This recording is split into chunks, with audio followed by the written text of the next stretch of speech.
All right, Tech fans, we're back for another edition of Tech Talk. Today we've got Paul Millsap, four-time NBA All-Star, Louisiana Tech Sports Hall of Famer, and overall La Tech legend. Paul, thank you for joining us today. And how are you doing? Thanks for having me. First off, doing well, doing well. We're hanging in there, trying to make the best of a situation that we can't control. So, just trying to make the best of it. Yeah, no doubt. Well, I mean, everybody's lives are changed, and certainly, I mean, obviously, you're at your house, I'm at mine. It's just kind of the world we're living in, and we're trying to do our part to help, and not be part of the Right. problem, but to be part of the solution. And really, and we can kind of get into that in a second, but it's actually your organization, your lead, that really probably took the lead on this. So we can kind of get into that a little bit. That really started the dominoes. But tell me about your new norm right now. I mean, obviously, you're peak physical shape, and you're in the middle of the season, and there's so much Mhm. uncertainty. When's it going to come back if it is? And how do you maintain that balance of living in this new norm, but yet preparing for a reboot? Um, I mean, it's tough, especially when you got family at home, you still got to take care of. So, trying to balance that aspect. I'm blessed to have a gym in my house, so I can train a little bit and stay in shape and prepare for the season to start whenever that do. But at the end of the day, that's all it's about. Being ready. When they call us, and just trying to make the best of the situation. Yeah, I mean, it really is such a challenge to do that. And I've talked to so many different athletes that, again, you're certainly in a position. You've got a gym, and I had Speedy Smith, one of our former Bulldogs as well, that played here recently, and he's playing in Europe, and he is this that's kind of the challenge for him. You can't really go over to a gym and trying to stay in shape, which you can do, but as you know, basketball shape and just running around is two different things. So it's a lot different for sure. No doubt, no doubt. Well, obviously you're at your house, and one of the cool things for me uh, is being able to kind of get an inside look to you and your family life as a father, and social media has been able to do that with a lot of folks. But for you, you picked up your social media presence. You've always had a good presence, but kind of been a little bit more personal in terms of sharing your life with the world, and Right. especially on TikTok, which is the new rave platform. And my favorite quarantine TikTok for you so far has been with you riding the toy car with your children in the driveway, I presume, and you play and you playing Picture Me Rolling, and I mean, you had me laughing and dying. So let's talk about just being able to be a father in this situation. I mean, right now, if the season was still going on, I mean, just to travel, and it's been a side silver lining for me in my life, and all the travel that I do, and your travel is immensely more. But now you're kind of in a situation allowed to be a little bit more of a father than you would have been, and be able to be with your kids and have that moment. So talk about Paul Millsap, the dad. Yeah, Paul Millsap the Dead is well, let's start off by saying, a lot of people, don't see the other side of me. A lot of people want to see it. My family tells me, people want to see that side of you. So, that's where it all started. And me putting things on TikTok and Instagram, just showing people, a different side of Paul Millsap, that they may not know. They take me as more of a serious guy. When all actuality, behind closed doors, I'm super playful and I'm always joking around. So it's been great, just to sit at home and come up with ideas and plans to, hang out with the kids and get more involved with the kids. Something that I enjoy and, hopefully continue to do, even when the season comes back. Yeah, I mean, it's forcing us to all do that. It's funny, no one's immune to the being in the same room with your family. As much as we love them, we can kind of Yeah. it's like even being with your friends in college. I mean, after a while, you're like, okay, I need a little bit of a break, whatever. But Right. I saw the one where you did have the throwback La Tech Bulldog jersey on, and you said they had been good for a while, and so you threw this loot of candy on the floor on the table, trying to reward them for their behavior. But we're all having to do those type of things. Yeah. Well, Yeah, it's fun. we It's fun. Trying to be a little creative. It's a challenge, especially when you got four kids at home. So, trying to find ways to keep them occupied and keep their attention, is a tough task. So, anytime that they're able to do that, in a day's course, got to reward them. There's no doubt, no doubt. Yeah, we've done more walks together as a family and gotten out than ever before. And again, I think that's a good thing. Yeah. Well, your last game. We talked a little bit about this, but your last game so far this season, was in Dallas against the Mavs, and we were actually in the Metroplex.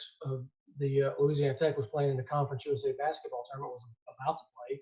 The women had won a game, and the guys were getting ready to play the next day.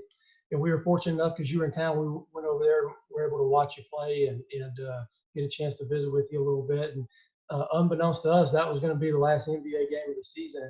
Just talk about that day. I mean, I'm getting text messages from people during the game going, "Hey, have they canceled the game yet?" And I didn't quite understand what they were talking about yet until later on in the day when I realized, they started pulling people off the courts. And were you aware of some of that was going on, or not really? Or I mean, just kind of talk about that day and how that was through your eyes.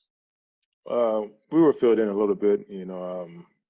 I think they talked about it and discussed, what may happen to the season. We may have to postpone and whatnot.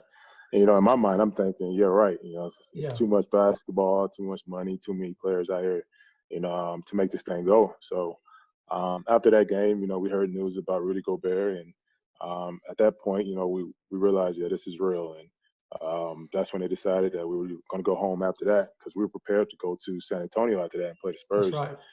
And but we got on the plane and got back home, and at that moment, that's when I realized, this is a real deal thing.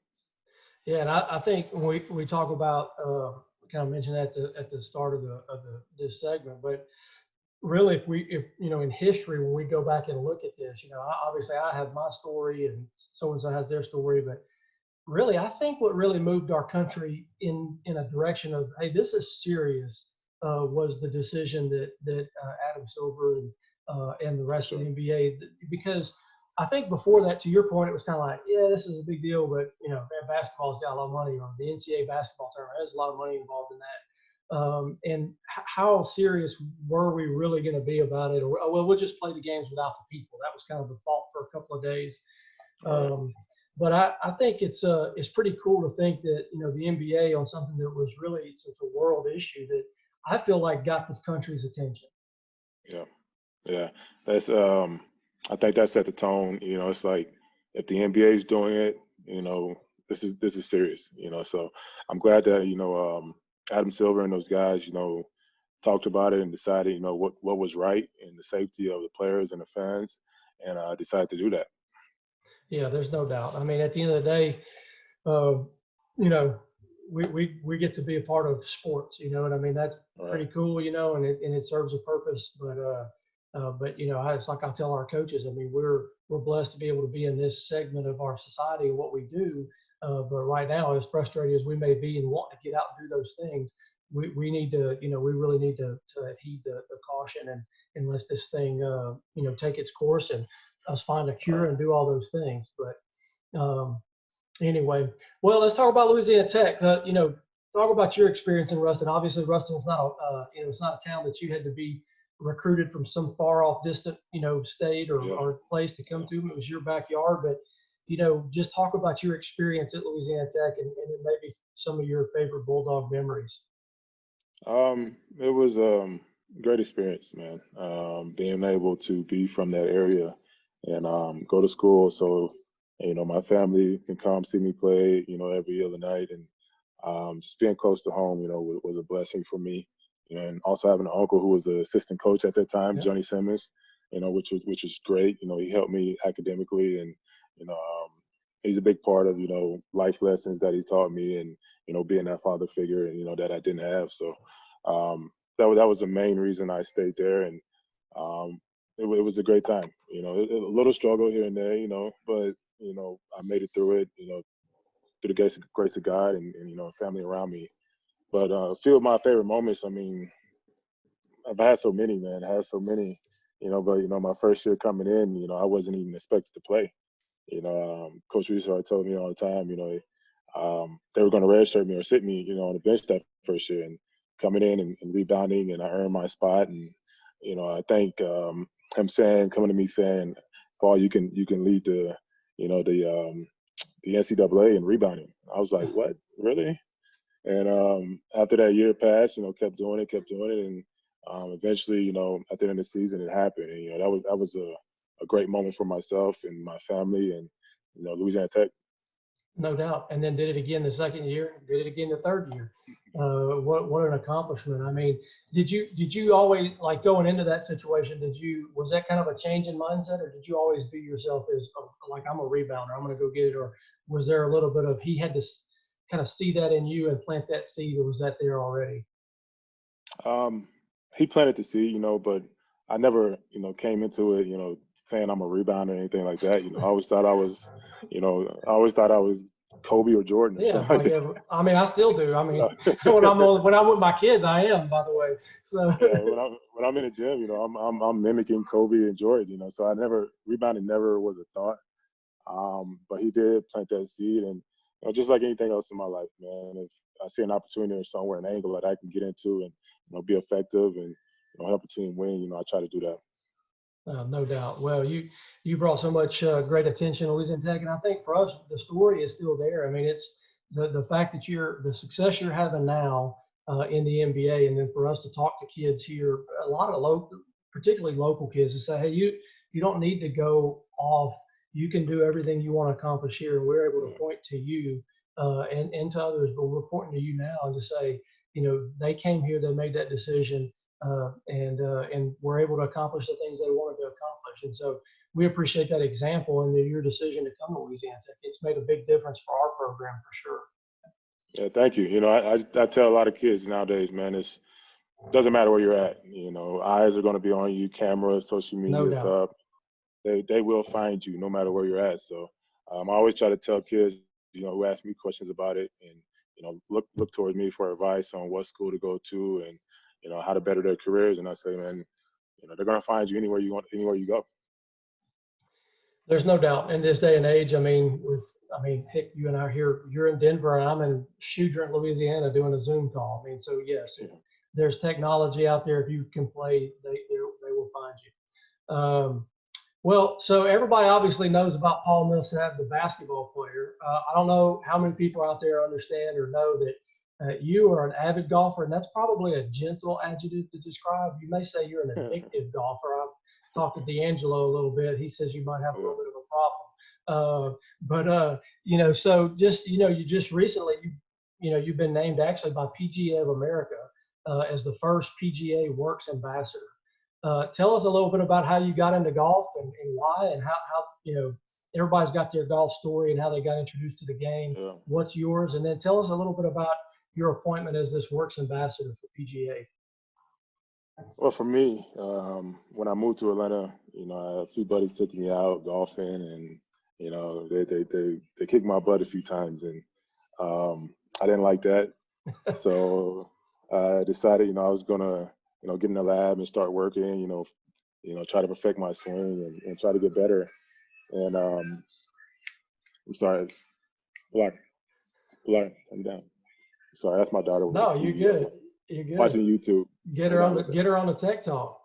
Yeah, but they beat me, and I wanted to get better, and just that love of competing and trying to get better at a craft is really what drove me to it. And through that, I realized what golf, meant to me at that time. It was therapy. It was a place I can go and get away from the outside world and just be me, nature, and a few buddies having a good time. And within that, there's life skills in golf.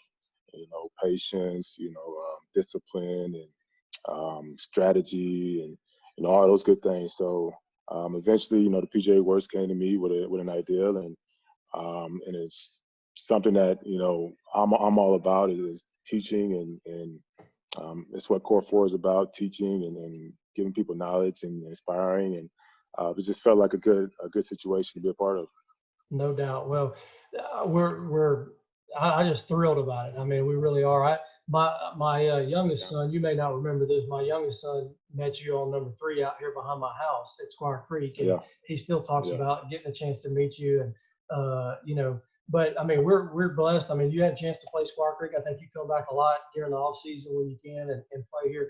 I want to know what your best round at Squaw Creek is, if you can remember what, because this course will beat your tail down. Yeah, I don't even know if I had a good round at Squaw Creek yet. Welcome to the club. I've played it so many times, man. Especially when those greens are blazing, man. It is tough. It's a tough course. One of the toughest courses, I play, in the country, to be honest with you. It is, yeah. The greens are so undulated and they're fast. And when you finally do for guys here like myself, that you kind of get calibrated to that, then you go off to some other course and you putt, and then the ball barely moves, and you're like, oh man. So now I finally got a little bit of home field advantage and no away game. But well, that's awesome, man. Well, see, one other thing over your left shoulder there. Have you picked up another deal? Are you a guitar player? I've picked up a lot of things, man. I've been cooking, I've been reading, I've been TikToking, dancing, but I recently picked up the guitar. People in here in my family, they don't like it because there's a lot of noise right now. It's not music right now, so trying to learn that, and I've been progressing, but it's a challenge, just like anything else. You got to work at it, and I've been trying to put in the time with it. Well, I admire that. One of my favorite quotes, and I tell our student athletes this. It's a quote from John Wooden, and he said, "It's what you learn after you already know it all that makes you great. That makes you great." And so, because how it is, we get 18-year-olds every year coming to Louisiana Tech. They were the best thing on their campus, and they think, well, I know everything there is to know about quarterback or golf or whatever the sport is. And then just say, hey, if you're going to be really good, you've got to never stop learning. Always get better and not think that you've settled, because that's when people are going to pass you by. But so I admire that greatly in you, that things like guitar and golf probably weren't in your purview, years ago, and now you're picking them up. So that's awesome. Well, that's great. Well, Paul, thank you so much for your time today. I just want to tell you how proud we are at Louisiana Tech of you every night that we get a chance to watch you on TV, and the way you represent us. It's not just, and I want you to understand, it's not just because you're playing at an elite level and you do it really well. Okay, it's the way you represent us. I mean, you are a family man. You're professional. I run into GMs. I talk to people that I see on the road, and everyone, without question, that when we talk about Paul Millsap, they talk about the professional, the gentleman, and it speaks well of Louisiana Tech. And so we're proud of you. We're honored that you came to Louisiana Tech, and that every time you're introduced every night, it says Louisiana Tech, and that makes us proud. And so thank you so much for who you are and what you're doing. Thank you, man. I appreciate it. And just to your point, I mean, that's what it's about, learning. I'm 14 years in the NBA, man, and I'm still learning things that I don't know.